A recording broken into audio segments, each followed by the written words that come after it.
A very good afternoon, everyone. I, Shweta Tiwari, faculty of SP Mandali's Ramnarayan Ruia Autonomous College, Mumbai, welcome you to the segment 4 of the webinar series organized by Department of Microbiology. The topic of today's webinar is pandemics and astrobiology. Why interdisciplinary dots must be connected. We are pleased to have an eminent personality like Dr. Chaitanya Giri amongst us today. He is the Gateway House Fellow of Space and Ocean Studies Program. His present research focuses aquapolitics and astropolitics, the New Age techno-geostrategy, the space and marine industrial complex, and the science of space exploration. Prior to Gateway House, Sir has worked as planetary and astromaterial scientist for nearly a decade. He was affiliated to the Earth Life Science Institute at Tokyo Institute of Technology, the Geophysical Laboratory at Carnegie Institution for Science, and the NASA Goddard Space Flight Center as an ELSI Origins Network Fellow. He was earlier an International Max Planck Research Fellow at the Max Planck Institute for Solar System Research in Germany and the University of Nice in France. He was also a scientific crew member of the European Space Agency's Rosetta mission. He is a recipient of several fellowships and awards, including the 2014 Dieter Rampher Prize of the Max Planck Society for Advancement of Science, Germany, and the 2016 and 2018 ELSI Origins Network Fellowship by the John Templeton Foundation, USA. I would also like to inform everyone present today that Sir is also the recipient of the award called as Rising Star of Ruia. So he is actually the Rising Star of Ruia. We are fortunate to have you amongst us, Sir, today. Now I request Sir to enlighten us with his knowledge. Thank you.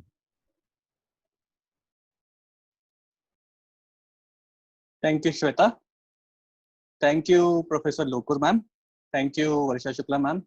Thank you, Sachin, for inviting me to deliver this very interesting lecture and a topic of choosing of Ruia College and the Department of Microbiology.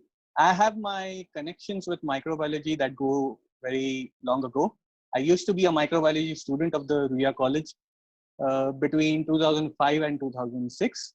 And thereafter, I moved on to do life sciences and chemistry. I spent really good formative years at Ruia College, and I'm always indebted to all these years of learning in this very fantastic institution. We are in an unprecedented period of time in human history. We haven't encountered anything like this ever before. I could never imagine sitting at home like this and giving a lecture to all my friends and young friends at Ruia College. But yeah, we are here. We had to adapt within these past 2 months to a new way of life, a life which none of us had imagined even at the beginning of 2020. But like humans have adapted to all sorts of crises and changes that nature has exposed us to, I'm quite sure that we will adapt to this particular pandemic caused by the SARS-CoV-2 virus. And the topic that I'll be discussing today is exactly that. We, as most of us are science students, we have learned basic sciences, natural sciences, and it becomes our prerogative to implement whatever study for the greater good of humanity, and not just through service, but through economics, but through trade, but through strengthening of the national economy, through strengthening of our research and development infrastructure here in this country, and through social upliftment. I believe astrobiology and any transdisciplinary science is a great tool for the post-COVID era. And in the next 30 minutes or so, I will be explaining why is it necessary for us to not look at sciences in silos, in different categories, but looking at them holistically. So even if in a university, if you study a subject that you choose to study, it becomes your prerogative and it becomes your duty to understand subjects that you are not studying, that are not elected by you, but they might eventually be connected to whatever you are studying. Let's say, for example, life science students do not usually study mathematics or physics, but it doesn't mean by any way that disparate subjects are not connected to each other.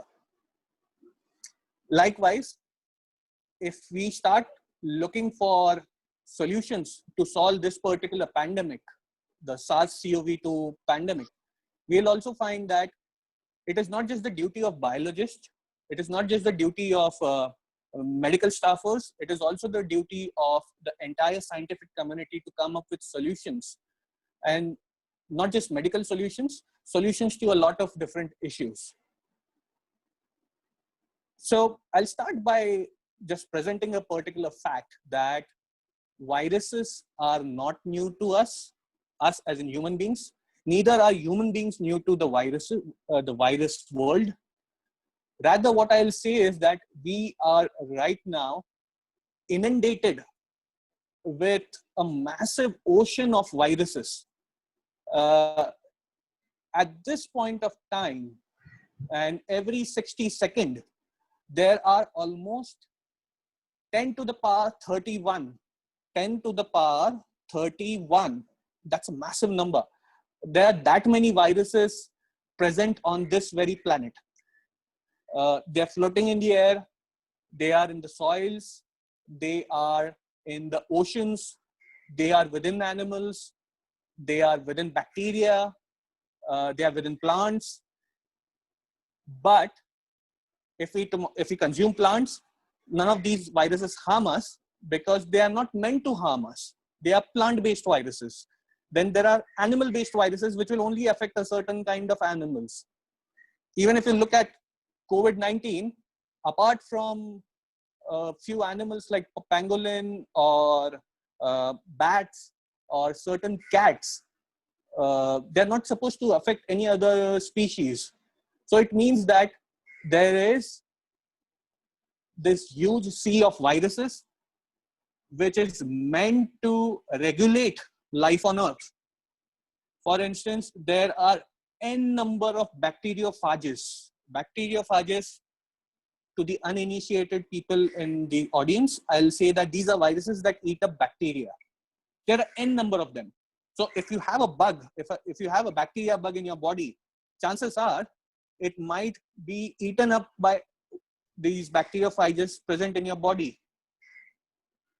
Likewise, it is also anticipated that viruses are not just present on the surface of our planet, they're also gone quite deep, vertically deep into the Earth's lithosphere. And wherever there are microorganisms, there should be viruses. Now, for a very long time, viruses were considered to be at the very edge of biological life. So when they are outside an organism, when they're outside a host organism, they're considered as inactive. And once they enter the organism, their activities really, blossom. And this is very interesting. And organisms which can stay around on the planet for quite some time without any host organism, but once it finds a host organism, it starts multiplying. Now, this is very interesting from an astrobiology point of view, because what is astrobiology firstly? Astrobiology is a science of looking for life outside planet Earth. And it's a very interesting science because there is a general assumption that there's no life outside Earth. But people or scientists don't usually go by fundamental thoughts like these. There is always scope for curiosity. And this particular curiosity of asking whether there is life or whether there is any kind of life outside drives a lot of this kind of science. So if we are exploring the space, outer space, if we are exploring moon, if we are exploring Mars, then chances are that we are also trying to look out for life present there. Now, these life forms might not be exactly the way we want to see, and they might not be exactly the way we know about life. So for instance, what we know is in a biological life form, our DNA or the sugars that we have or sugars that form our DNA or other biological material present in our body, the sugars are always right-handed. They're right-handed sugars. And then there are left-handed amino acids within proteins. So we might also encounter organisms that have left-handed sugars and right-handed amino acids. We might also encounter life forms outside the planet which may not be entirely carbon-based. So this leads us to a philosophical question again. What exactly is life? Viruses or this particular pandemic has again raised that question before us. What exactly is life? How are these viruses living on this planet for so long? What are they consuming?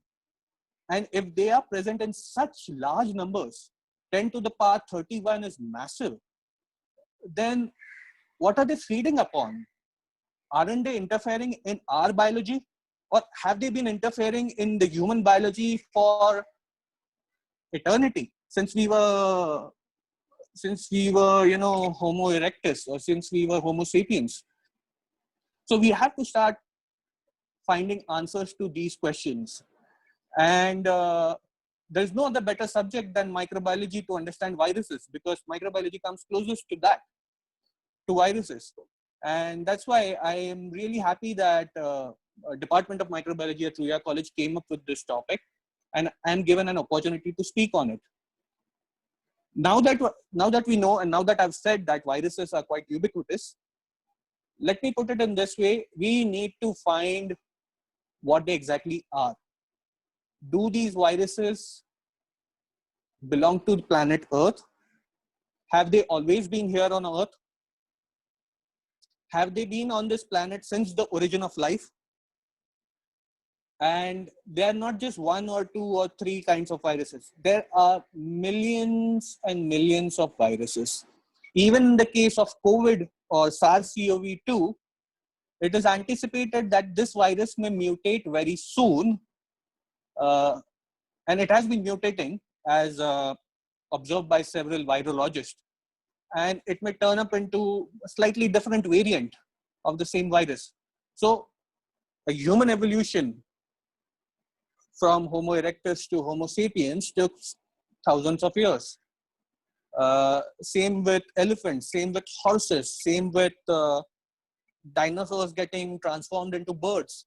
But in this case, since the organism is very small, these organisms are mutating at much faster rates. So you need to understand the mathematics of its mutation. You need to understand the physics of its mutation. Why do I say physics? Number one, if you remember, a couple of months ago when we started the lockdowns, we realized that, hey, we are actually at the beginning of the summers in India, and probably summers might be helpful in curbing the spread of this virus. So what are we trying to do here? We are trying to estimate the physical impact of the environment onto the onto the proliferation of virus and virus-led infection. So where does astrobiology come in here? We are not trying to look out for SARS-CoV-2 outside the planet. No, that's not the case. And that is not what I mean. What I mean is, let's say tomorrow, we all have to start traveling in public transport. And once we start traveling in public transport, we'll have to make very sure that none of us get infected. But the chances of infection go high because you come close to each other. in that respect, how do we make sure that there is no virus floating around in the same air as in a closed aeroplane, or let's say a closed railway compartment, or let's say in a closed cab or in a closed office space? How do you make sure that there is no virus airborne floating around, present as a fomite on some surface of a desk, of a phone, of a doorknob or a door handle or a elevator handle? How do you really make sure? Of course, sanitation is one thing, but here comes astrobiology. What are we trying to do in an ocean of viruses, ocean that is floating around in the air? We are trying to look out for those viruses that are detrimental to public health. So what do? You start thinking of instruments that can detect specifically this kind of a virus. Now, detecting a virus or detecting any organism grown in a lab and introduced in a analytical machine present in that lab is easy, because you're doing that in a controlled environment. But in public spaces, none of these environments are controlled. Nobody has a control over it. And you want to increase the fidelity of your detection. You want to make sure that you detect the right organism and take the right mitigation strategies. And in this respect, there are instruments which are called as mass spectrometers, which can be useful. There can be antibiotic assays that can be very useful. There can be mass spectrometry actually leads to different daughter techniques like genomics, proteomics, which can give you a lot of data about the protein composition of the envelope that covers the virus.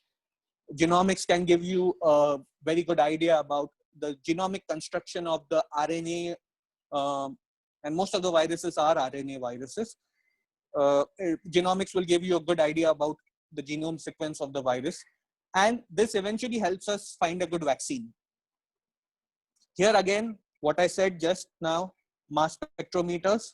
Mass spectrometers have been used on several spacecrafts that have gone to planet Mars, that have gone to comets, that have gone to asteroids, that have gone to the moon.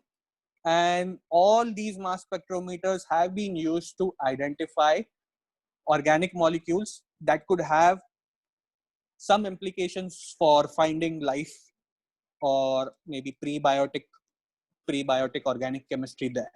Prebiotic organic chemistry is nothing but chemistry that exists before a certain life form is completely built. Now, if you study origin of life literature, if you study astrobiology literature, you will come across a very peculiar word, and that word is called LUCA, which means last universal common ancestor. LUCA, L-U-C-A. Now this LUCA is nothing but, as the name goes, an ancestor that is common to kingdom of plants, kingdom of animalia, all the animals, kingdom of eukaryotes, eukaryotic organisms, kingdom of prokaryotic organisms. Within that, you have then fungi, bacteria, eubacteria, cyanobacteria. Then you have fungi. You have then protists. Most of the biologists, or those who have studied, or those who remember 9th standard, 10th standard biology, you would come across these terms.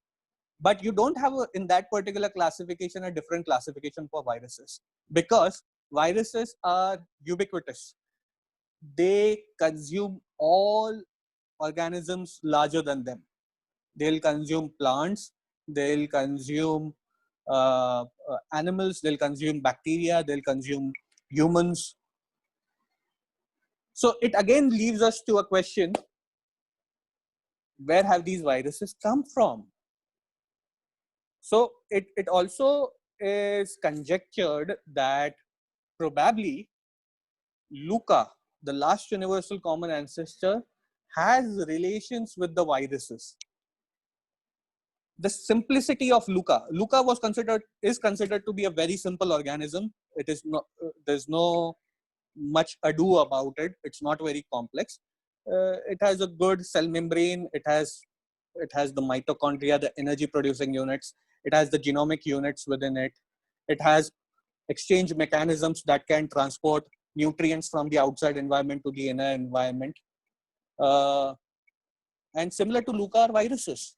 Viruses have a membrane. Viruses have a genetic material inside it. Although it doesn't have a energy producing mechanism, but when it latches onto an organism that infects, it consumes energy from it. It multiplies. It grows in numbers. So that is also where astrobiology and virology come very close to each other. Very similar to viruses are, again, there are certain biological entities or semi-biological entities called as prions. I don't know if more people in the audience have heard about prions. Prions are nothing but, short segments of proteins.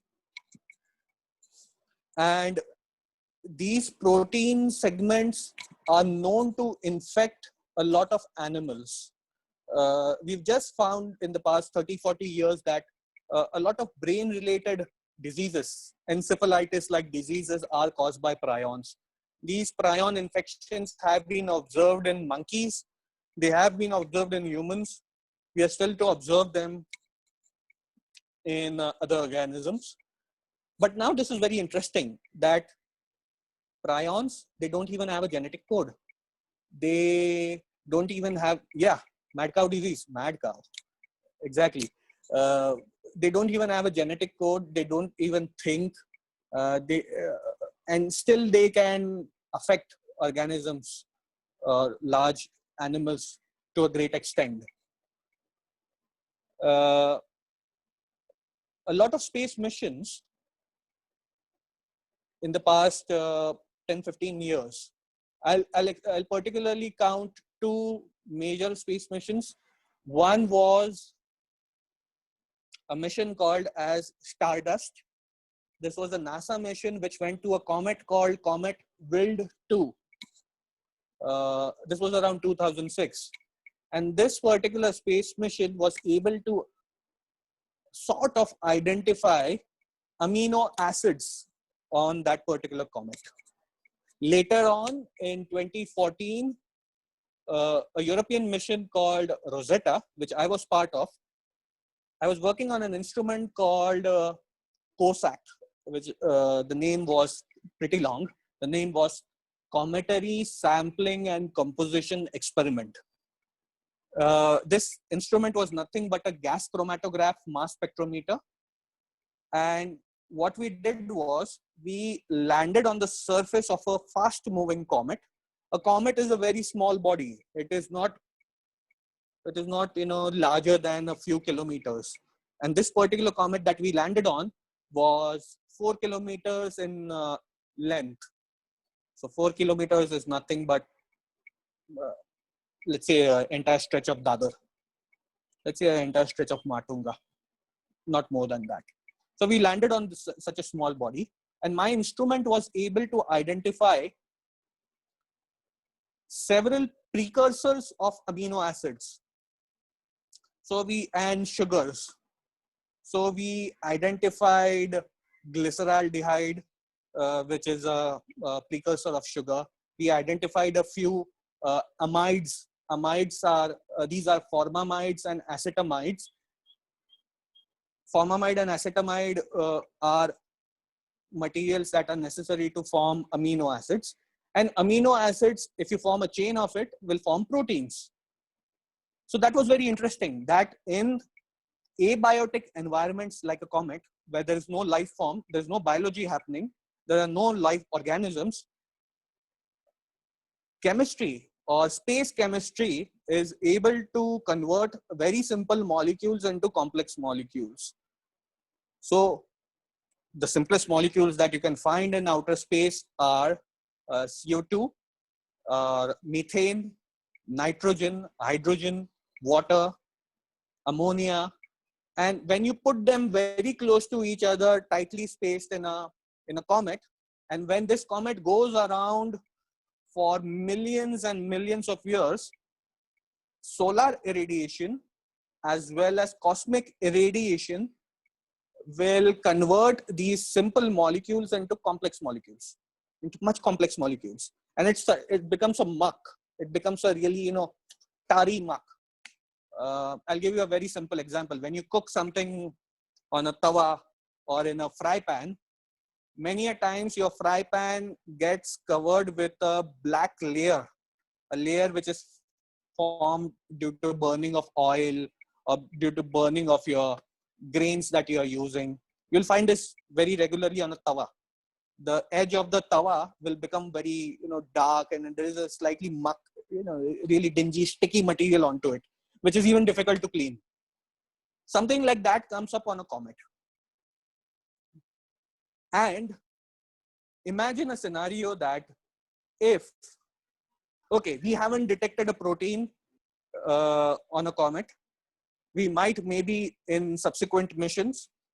But for now, let's assume that there are amino acids on the comet. What if these amino acids come together and form a chain of protein? And what if these proteins start behaving like prions? The same prions that give you brain-related diseases, mad cow diseases, as somebody commented, then encephalitis-like diseases. So, have we studied all this? No, we haven't studied all this. So, what does it ask us to do? It asks us to undertake subjects like astrobiology and connect it to virology, medical microbiology, microbiology, neurology, neurophysiology. There's so many subjects which are all connected to each other. We don't think of them in unity because we have conditioned ourselves to think of all these subjects in silos. कि अगर मैं microbiologist हूं तो मैं सिर्फ microbiologist हूं, मैं और कुछ नहीं पढ़ूंगा या पढ़ूंगी. मैं अगर केमिस्ट हूं तो मैं सिर्फ केमिस्ट हूं, मैं और कुछ नहीं पढ़ूंगा या पढ़ूंगी. I mean, it's fine to do that. You should be master of one subject. But these are the times that we are in right now, sitting at home doing nothing, we are unable to go out. These are the times which demand us to break these silos and come out and join disparate subjects. Okay, let me give you another example of astrobiology. You must have heard that many people around right now, those who are undertaking diagnostic tests, private labs, public labs, they are undertaking a technique called as RT-PCR. I'm sure you must have heard about it, polymerase chain reaction. Now, the main driver of this polymerase chain reaction is an enzyme called Taq polymerase. If we wouldn't have discovered that enzyme, no technique like the PCR would have been present at our service at this point of time. This Taq polymerase was discovered at the bottom of the oceans, on the seafloor. And not just on the seafloor, scientists, oceanographers, marine microbiologists, they went to places which are called as hydrothermal vents. These are the locations at the bottom of the ocean floor that are oozing a lot of heat as well as a lot of volcanic gases from inside the earth. So a lot of mantle or a mantle related expulsions, gaseous expulsions or heat is oozed out from these very, small locations. So there were certain inquisitive microbiologists and oceanographers who went to the bottom of the ocean floor, who isolated a few organisms from there. They were trying to know how organisms can live in such extreme environments at the bottom of the ocean floor. Now, why do I say it is an extreme environment? Yes, it is extreme because a human body cannot go to the bottom of the ocean floor just like that. It will get crushed by the immense pressure of the entire water column that is present above you. So organisms like us that are terrestrial organisms can't survive there. Number two, there is no light. It's a depressing, dingy environment. Sunlight doesn't reach there. You don't know whether there are seasons. You don't see the sun. You don't see rains. You don't see clouds. You don't see storms. You don't see cyclones. You don't see summers, winters, anything. It's a fairly steady environment. Most of the Pisceans, most of the fishes are, or most of the large mammals, aquatic mammals, do not come to those depths. Most of the crustaceans, deep sea fishes are present there. But yet at the same time, there are several microbes that are located in this particular region. And especially they thrive where the water temperatures are around 80, 70, 80, 90, 100 degrees Celsius. Now, such kind of organisms are of interest to astrobiology because if they can survive in such difficult environments here on Earth, they might also be surviving, let's say, in the oceans of the Jovian moons called Europa or Ganymede or Enceladus. Europa, Ganymede, Enceladus have oceans of water which are packed within a surface of ice. So these moons have a surface that is made up of ice, really cold. These are really cold moons, and underneath the ice are oceans of water, and that water is maintained because of the inner heat of these moons. The moons have probably some tectonic activity which is helping that water body stay as water. So we can also find such organisms there. So in the coming decades or so, let's say in the 2030s, a lot of European, Japanese space missions are contemplated to go and visit these moons and look out for organisms that are similar to the organism on Earth, which gave us Taq polymerase. And the same Taq polymerase is now being used in different hospitals in Mumbai, in Maharashtra, in India, and the world over. Again, what I say is, astrobiology has again helped us. But there are not many who would really admit that. Because the population that studies astrobiology on this entire planet is very small. And those who will advocate astrobiology are even smaller because most of the scientists are consumed in their labs. So again, before I open up the session for Q&A, I'd like to suggest those who are pursuing any kind of science that start taking science seriously. Because what will happen hereafter is that we've realized that no country on this planet or no economy on this planet will be able to survive without scientific innovation, scientific discoveries. Scientific innovation and discoveries are the bedrock of your national economy, the survivability of your nation, as well as the progress of your nation. If you remove science away, there's nothing left for any country to do. And within that, how should you pursue science? Not just blindly. You should be able to creatively assess what are the 2 fields or 3 fields or 4 fields or many fields that are close to each other and how do they help each other. I'm starting to get questions, but just let me conclude in the next 2 minutes. Couple of weeks ago, the government of India announced some tremendous reforms in the space sector.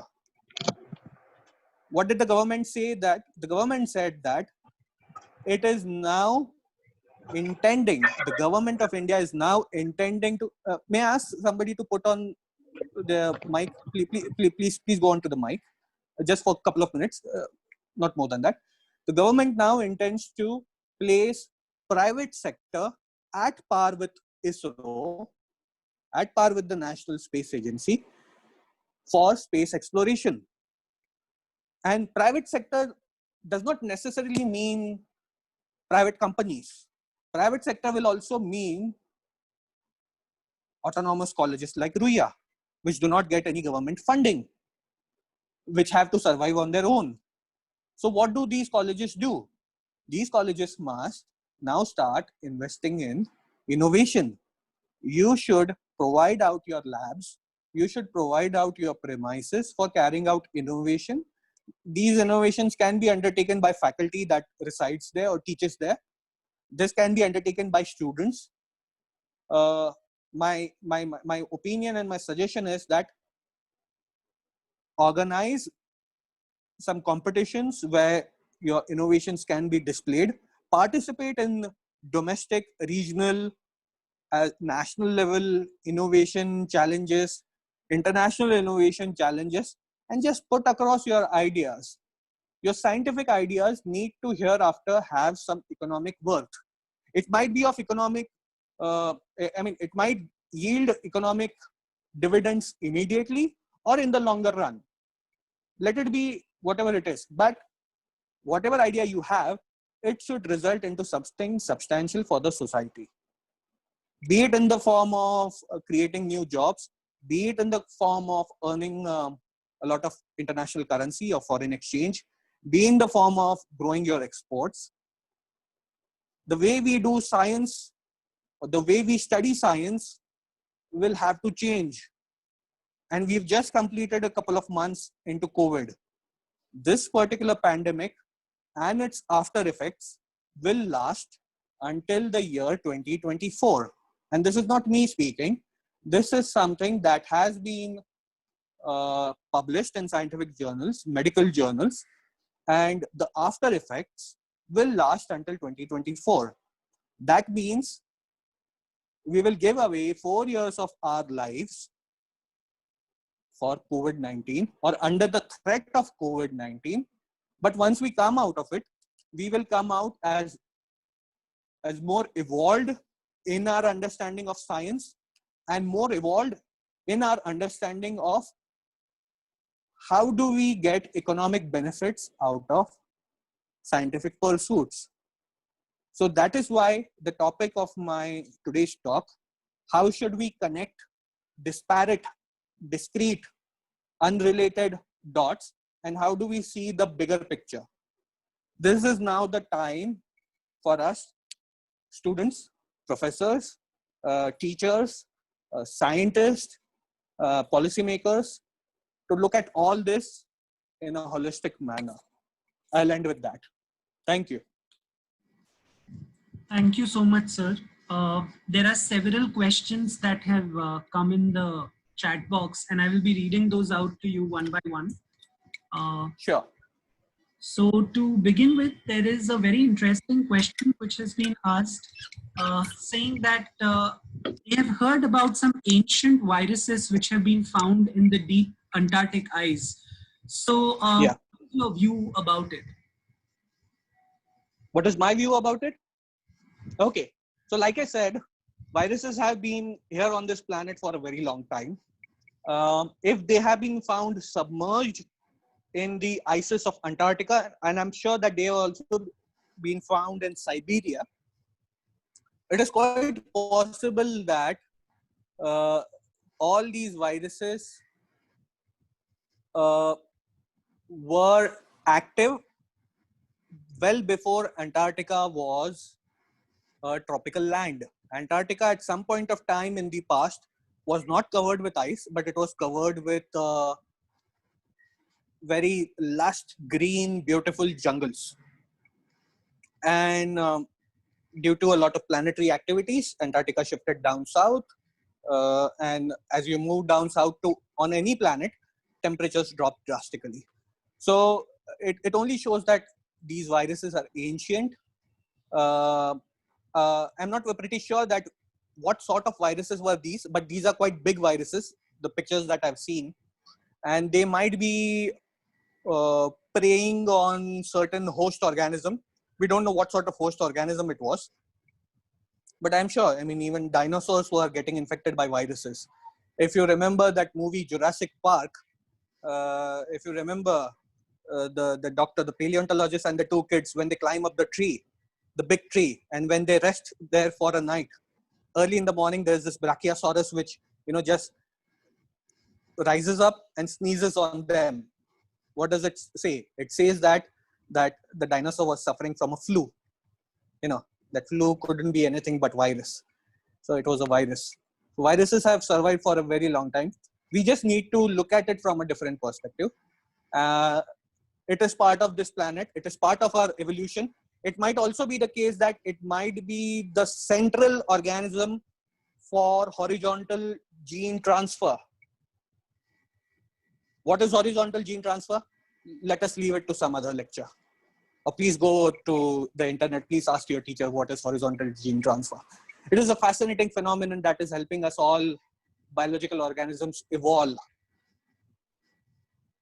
Yeah, next question, please. In connection to this, there is another question which has been put up, that if there are ancient viruses, how old are they phylogenetically? How old are they phylogenetically? Wow, tough question. I'm not very sure how old are they, and how do we put it up on a phylogenetic tree? Because I'm not a trained phylogeneticist. I'm not a trained biologist in that manner. But what I just said some time ago, I find there are, or I believe there are certain, commonalities between LUCA, which is the last universal common ancestor, and the viruses. So viruses go really old. They are very old. They have seen the dinosaurs. They have seen the pre-dinosaur era. And the time scales that I'm talking about, dinosaurs died out 65 million years ago. And they might have seen the earlier eras too. They might have seen the Cambrian, the Ordovician, the Silurian. They might have seen the Archean, or they might be the first ones to have evolved on this planet. We don't know. We can't decipher because we haven't seen them in a fossilized form. It's very easy to see a bacteria in a fossilized form because let's say there are several deposits of microbial mats that are present in Australia, that are present in New Zealand. And these microbial mats, since these are visually large, colonies, you can easily find their fossils. But in the case of viruses, they don't really form any visually stunning or visually spectacular fossilized form. So there is no geological way in which you can find their ancient past. But if there is any indicator of the antiquity of viruses, that indicator might be present in the genetics of these viruses. Yeah. There is another question which says that, as you have discussed, we usually look for amino acids and carbon-based molecules. However, is looking for Earth form of biomolecules to define life a good definition to start with? And what if life on another planet has evolved in methanol with completely different rules? So how do we look for or define life in that case?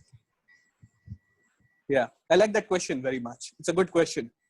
In 2018, I wrote a chapter in a book published by Elsevier, and the book's name is Habitability of the Universe Before Earth.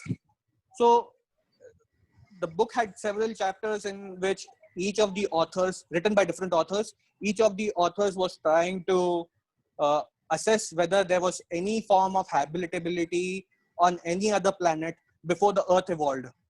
How much has the time passed since the Earth's evolution? Almost 4.5 billion years. And the topic that we chose to write that book was pertaining to a period from, if you believe in Big Bang, from Big Bang to the beginning of the solar system. So we were trying to assess whether there was any life on any other solar system or in any other galaxy in that particular period. And one of the things that I wrote was that there is a very low opportunity that there will be life form of any other kind except for carbon. The reason being that carbon can form long chains of its own. It has a catenating property which no other element that we know of has.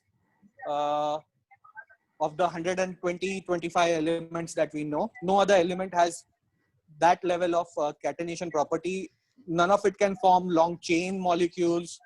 None of it can have tetravalency as carbon has. Silicon or germanium comes very close to it, and they are considered as potential life-supporting elements. But there are some hindrances in them too. The ease with which carbon can form life is humongous. And the other reason being, if you look at the elemental abundance of this universe, on top of everything is hydrogen. So you don't have any doubt, hydrogen is the most abundant element in the universe.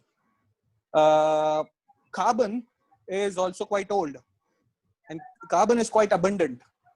The most abundant heteroatomic molecule in the universe, mind you, heteroatomic, is carbon monoxide. So you have a hydrogen, which is the most abundant, which can stand on its own in the form of H2. And then you have carbon monoxide. What are the three elements that we are now talking about? CHO. Okay. What are you left with? What do you want more? You want N. You want a nitrogen now. Nitrogen in terms of abundance comes not very far away from carbon. And what do you have now? CHON. With these four elements, you can form a massive library of organic molecules. Silicon and germanium, although they are good candidates, they cannot form such massive chemical libraries. And that is the reason why I am a carbon chauvinist. I love carbon. Carbon can exist at very high temperatures. Carbon can exist up to 2000, 2500 degrees Celsius in the form of diamond, in the form of graphene, in the form of graphite. At the same time, it can form very fragile molecules. So no other element has that sort of a capacity. And that's the reason why I'm a carbon chauvinist. I love carbon. And I truly believe that if there is any other life form that we are to search or look out for, and even if we encounter any other life form, the chances are that it will mostly be or largely be carbon-based life.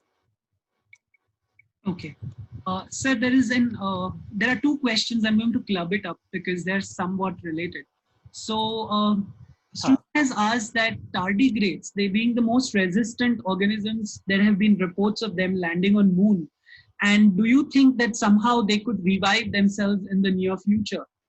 And a second question in this connection is, do you think that there would be organisms like viruses on other planets, and how to combat any kind of pandemics that occur out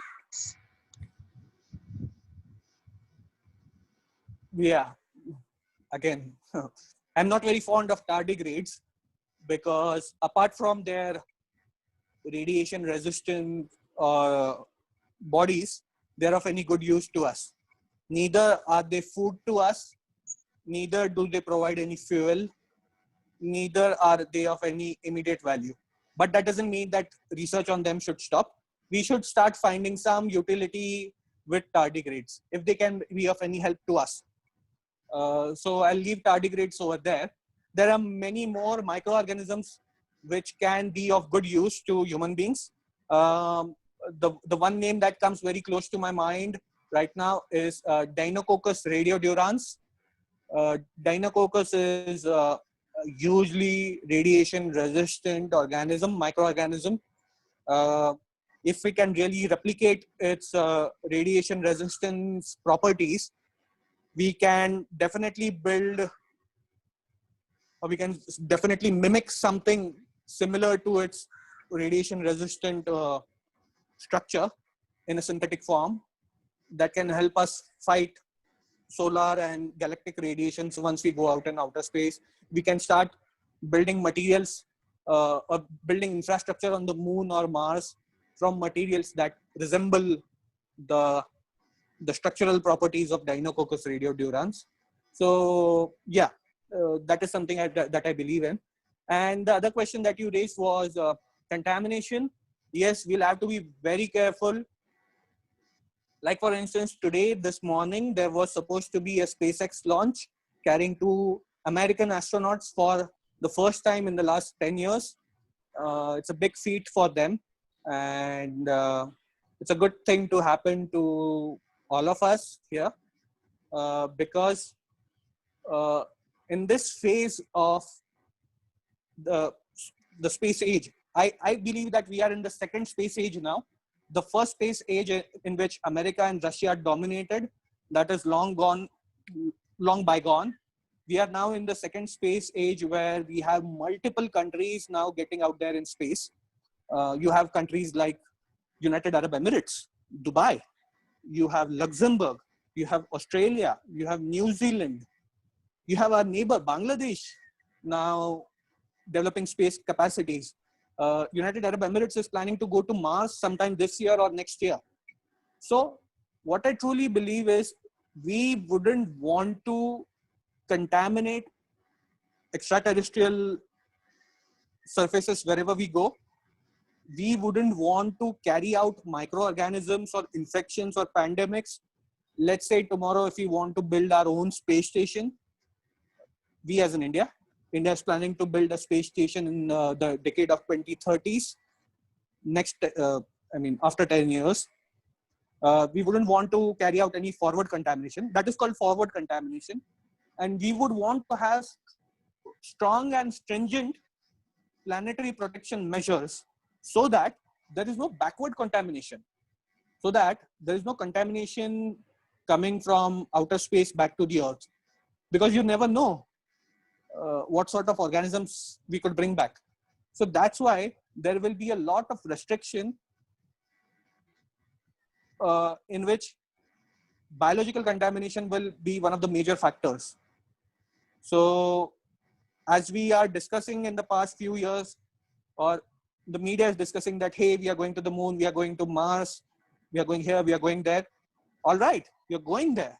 But aren't you supposed to mention the n number of precautions that you are taking or you would want to take while transporting humans from here to there or bringing them back?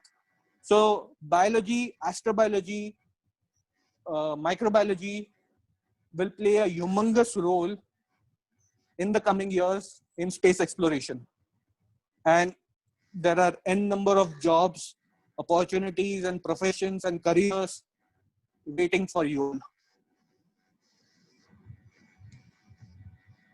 Sir, so there are again 2 questions that I'm going to club, wherein one student has asked that what role can climate change play in evolution of viruses? And at the same time, there is another question which says that how the study of astrobiology can help us study the weather and the climate changes. So how can we relate both of them to each other?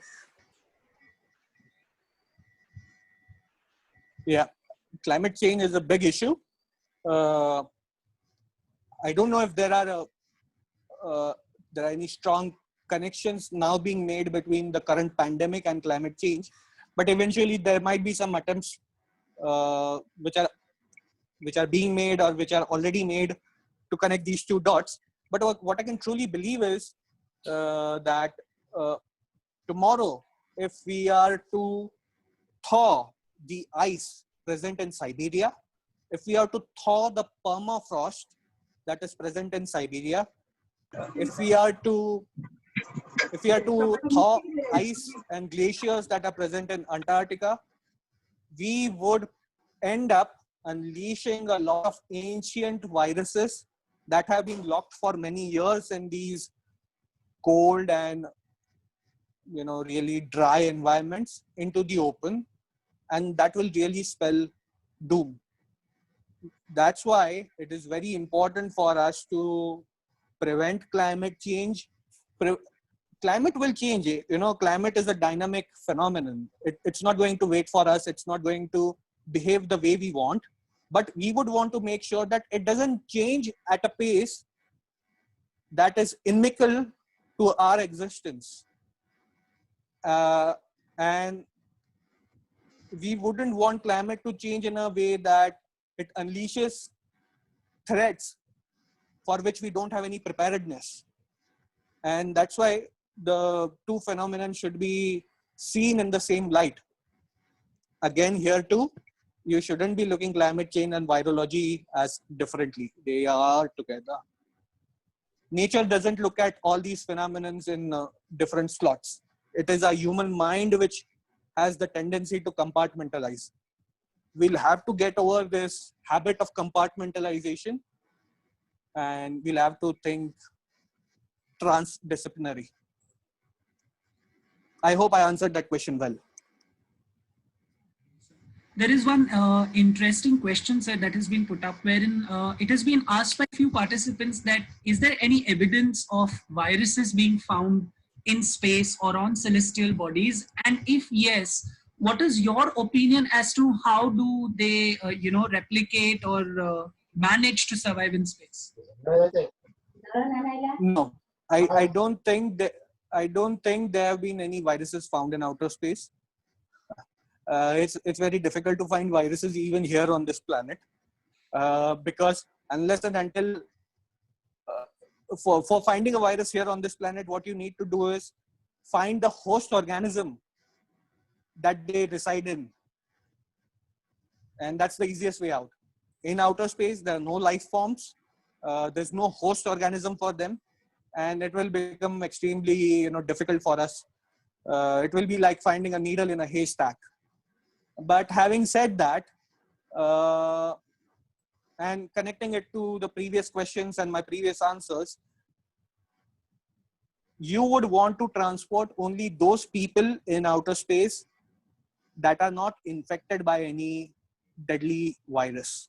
You wouldn't want to carry flu into outer space. You would want to minimize people from sneezing in outer space and sharing diseases, because you don't know what will be the effects of radiation onto the evolution of viruses and their mutation. So there has been no virus found. I feel that it will be difficult. Let us stick to finding bacteria at least. That will be a big discovery in itself. Viruses will demand a lot of instrumental development. We will have to find out instruments that can confidently detect life, confidently detect virus. Okay. Yeah, that's my answer. There are some questions which I'm going to club, wherein people want to know as to how did you pursue astrobiology, and what is the current scope of research of astrobiology in India?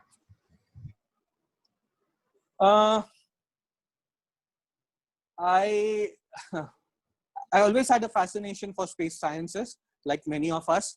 Since childhood, I used to read a lot of books. I used to read a lot of science fiction, not the pulp, not the popular science fiction, but the hard science fiction. So Asimov, Heinlein, and all those, Arthur Clarke, Michael Crichton, and reading all of them gave me a lot of good ideas. I used to then Carl Sagan and his books. So that is how I started developing interest in the field. At that point of time, there was nobody in India who was talking about astrobiology. Not even ISRO was talking about astrobiology at that point of time. Even today, none of the Indian institutions carry out full-fledged astrobiological research, even today. So I don't know if there is enough scope to accommodate a lot of people. But what you would want to do is, let's say tomorrow, if there are a few space startups who would want to go out in outer space, do their thing. Some would want to build satellites, some would want to build rockets. What microbiologists can do, or what people in life sciences can do, is design a few experiments, send it into outer space, study them. Or if you don't want to be a scientist, what you can do is you can become the there are some professions known as planetary protection officers. NASA and ESA have these officers. Some of my friends are planetary protection officers. So what they do is, they have a very interesting job. So they make sure that the spacecraft that is traveling to these planets are extremely clean as possible. So what they would do is they'll regularly swab the surfaces of the spacecraft that is being built. They'll clean it up. They'll see what sort of organisms have been deposited there.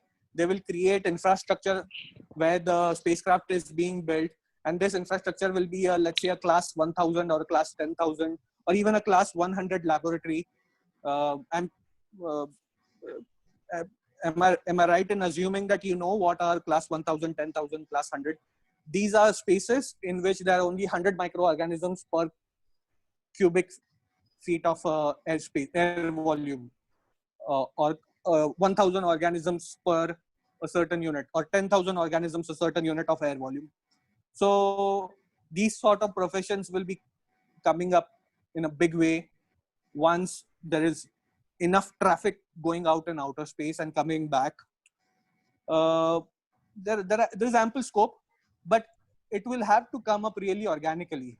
Unless and until there is an industry demand, unless and until the country wants to invest in astrobiology, it won't grow.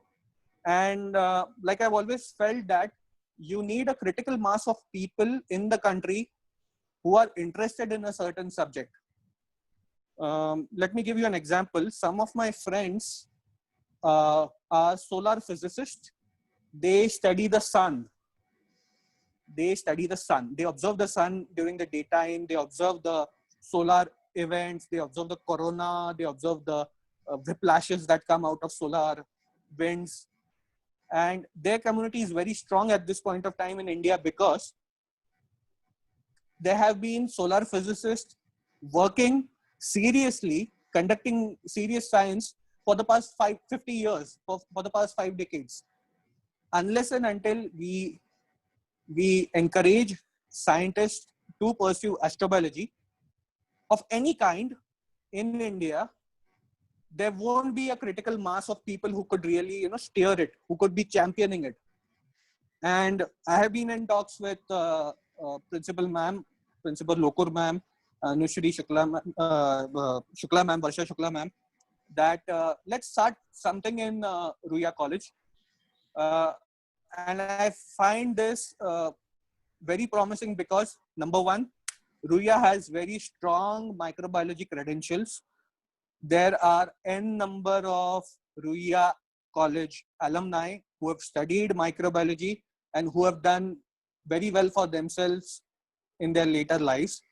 They are very good chemistry alumni in Ruia College, physics alumni, life science alumni, zoology, botany alumni.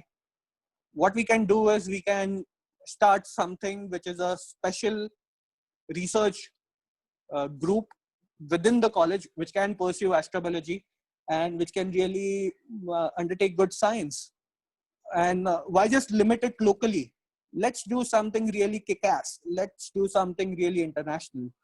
So unless and until, small, passionate institutions like Ruia College pursue astrobiology, there's no future for astrobiology in India. The future is you. The future is not the next one to you. Thank you so much, sir. Thanks a lot for giving this really enriching experience for all of us to relate astrobiology and the pandemics that is happening around. So I would like to propose a very quick vote of thanks. I would like to thank our parent body, that is our management, Shikshan Prasarak Mandali Pune, for being so encouraging even in this difficult and trying times. My sincere gratitude to our principal and head of the department, Dr. Anushree Lokur, for motivating us to be the torchbearers for our students and the whole student community in Mumbai during this crucial scenario. Also, Varsha ma'am for steering the webinars and the public lecture constantly. And special thanks to the Department of Botany, head Dr. Jesse Pius and Dr. Sunil Shankar Darwar for this platform of Zoom. Also, my colleagues from Department of Microbiology, Shweta Tiwari, Akifa Ansari, and Nabila Kachi for constant support in organizing the webinar and doing the back-end work. And thanks to all the wonderful audience out here for taking out this time and having this experience with all of us. We have mailed you all the feedback form, and we request you to fill in the feedback for us so that we can know more about your experience. Thank you.